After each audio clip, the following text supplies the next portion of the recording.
Assalamualaikum warahmatullahi wabarakatuh. Pelajaran IPA kali ini kita akan membahas penyesuaian diri hewan, baik penyesuaian diri terhadap lingkungan untuk memperoleh makanan dan untuk melindungi diri dari musuh. Sebelum memulai belajar, mari kita membaca basmalah bersama-sama. Bismillahirrahmanirrahim.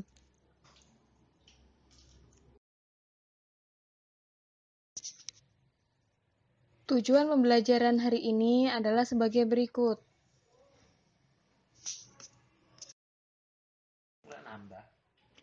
Yang pertama kita bahas yaitu penyesuaian hewan dalam memperoleh makanan. Adaptasi morfologi pada serangga. Yang pertama, tipe mulut penggigit atau pengunyah, misalnya pada belalang, jangkrik, dan kecoa. Selanjutnya yaitu bentuk mulut pengisap, misalnya pada kupu-kupu. Selanjutnya tipe mulut penusuk dan pengisap, misalnya pada nyamuk. Kemudian tipe mulut penjilat pengisap, misalnya pada lalat dan lebah. Bentuk paruh juga bermacam-macam sesuai dengan jenis makanannya.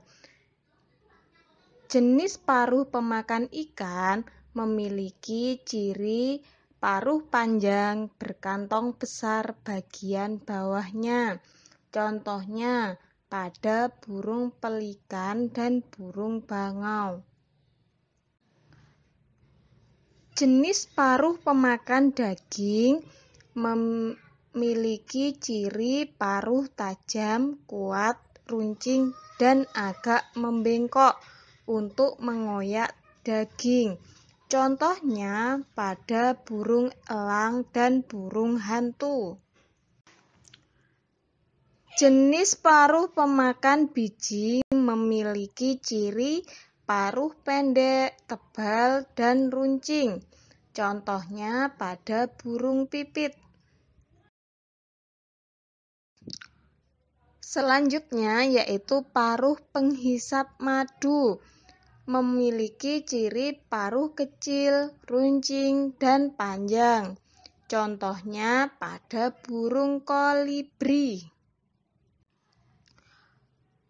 Selanjutnya, jenis paruh untuk mencari serangga. Contohnya pada burung pelatuk, memiliki ciri paruh runcing, panjang untuk mematuk kayu pohon dan menangkap serangga di dalamnya. Selanjutnya yaitu jenis kaki. Yang pertama, kaki petengger. Contohnya pada burung kakak tua dan burung nuri. Kaki petengger cirinya jari kaki panjang dan datar untuk membantu burung bertengger di ranting pohon. Kaki perenang contohnya pada bebek dan angsa, memiliki selaput pada kaki yang berguna untuk berenang dan berjalan di lumpur. Selanjutnya, kaki pengais, contohnya pada ayam dan kalkun.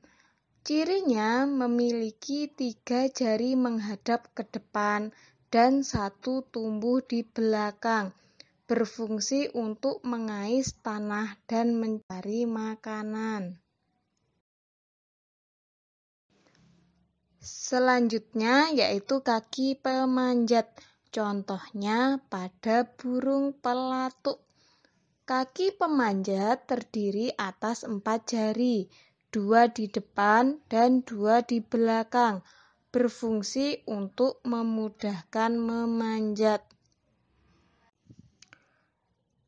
Yang terakhir yaitu kaki pencengkram, contohnya pada burung hantu dan burung elang. Cirinya jari kaki pendek, kuku melengkung tajam, dan cakar kuat untuk mencengkram mangsa. Yang kedua yaitu penyesuaian hewan untuk melindungi diri.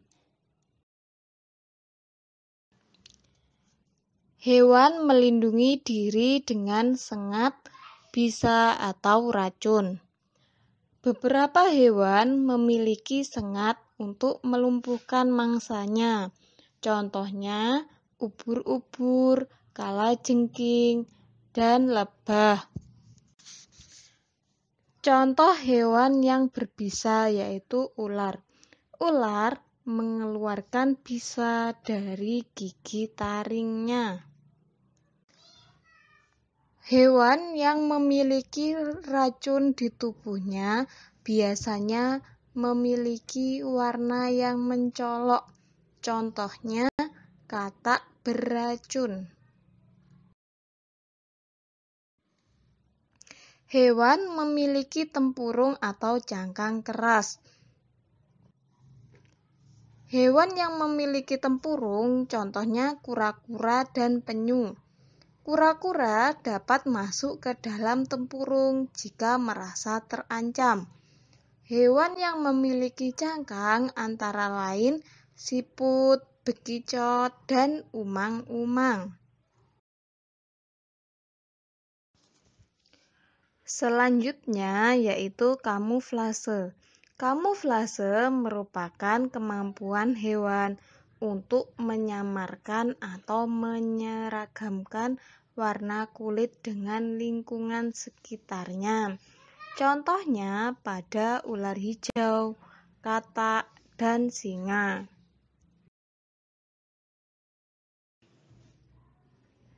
Selanjutnya yaitu mimikri. Mimikri adalah proses adaptasi dengan cara mengubah warna kulitnya sesuai dengan tempat yang disinggahinya. Contohnya bunglon. Autotomi merupakan kemampuan hewan untuk memutuskan bagian tubuhnya. Contohnya pada cicak dan kadal. Cicak akan memutuskan ekornya jika terancam oleh musuh. Ekor cicak yang sudah putus masih dapat bergerak untuk mengecoh musuh. Beberapa hewan melindungi diri dengan mengeluarkan bau yang tidak sedap. Contohnya pada walang sangit.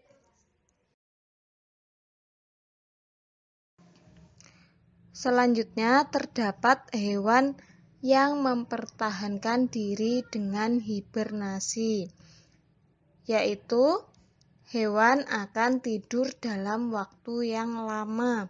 Contohnya pada ular dan beruang. Landak memiliki rambut yang termodifikasi menjadi duri yang tajam. Duri landak akan berdiri ketika pemangsa datang. Selain landak, hewan seperti ikan buntal dan landak laut juga melindungi diri dengan duri. Yang ketiga, penyesuaian hewan dengan lingkungan. Kelelawar merupakan hewan yang mencari makan pada malam hari dan tidur pada siang hari atau disebut hewan noktural. Kelelawar memiliki kemampuan ekolokasi, memperkirakan jarak rintangan atau makanan yang ada di sekitarnya dengan bunyi pantulan. Burung hantu memiliki penglihatan dan pendengaran yang tajam. Leher lentur untuk mengawasi mangsa. Bulu tebal untuk meredam suara. Tokek dan cicak merupakan hewan reptilia. Makanan cicak yaitu serangga kecil seperti nyamuk, lalat, dan laron. Cicak memiliki lapisan perekat di kakinya, sehingga tidak jatuh ketika merayap di dinding atau langit-langit. Selanjutnya yaitu penyesuaian hewan di kutub. Hewan yang ada di kutub seperti beruang dan penguin beradaptasi dengan cara menyimpan cadangan lemak yang tebal di bawah kulitnya. Unta memiliki punuk yang berisi cadangan lemak. Lemak tersebut akan dipecah menjadi energi ketika tidak menemukan makanan. Unta memiliki usus yang lebih panjang dibanding mamalia lainnya, sehingga dapat menyerap air sebanyak-banyaknya dari makanan yang dimakan. Memiliki bulu mata yang lebat dan hidung yang dapat menutup untuk mencegah pasir gurun masuk ke dalam hidung dan mata ketika terjadi badai pasir. Selanjutnya yaitu manfaat hewan dan tumbuhan. Manfaat hewan yang pertama yaitu sebagai bahan pangan. Contohnya pada ayam, kambing, sapi, domba, dan lain-lain. Hewan juga bermanfaat sebagai bahan sandang. Contohnya ulat sutra, kulit sapi, kulit kambing. Hewan juga dimanfaatkan untuk membantu pekerjaan manusia. Contohnya pada kuda, kerbau, dan sapi.